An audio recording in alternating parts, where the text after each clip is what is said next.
Welcome to the Tech Egg. Don't get scrambled. Enjoy the video. You start by charging and backing up because a failed operation can cost data. Once done, power the device off.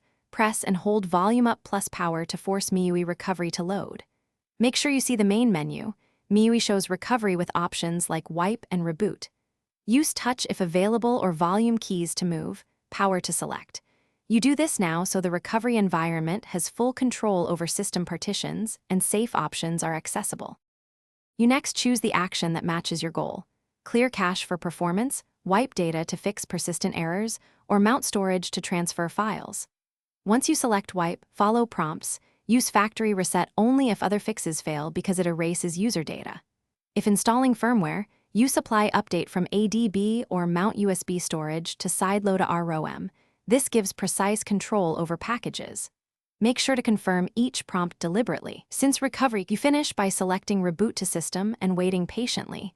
Miui may optimize apps on first boot, which can take several minutes. If the device gets stuck in a boot loop, immediately return to Recovery and wipe cache. If that fails, restore your backup or reapply the firmware via ADB sideload. Make sure to use fast boot or sideload only if you understand flashing risks. If nothing works, stop and seek firmware that matches your exact device. Mismatched ROMs cause persistent failures. Thanks for watching. Consider subscribing if I helped unscramble your problems.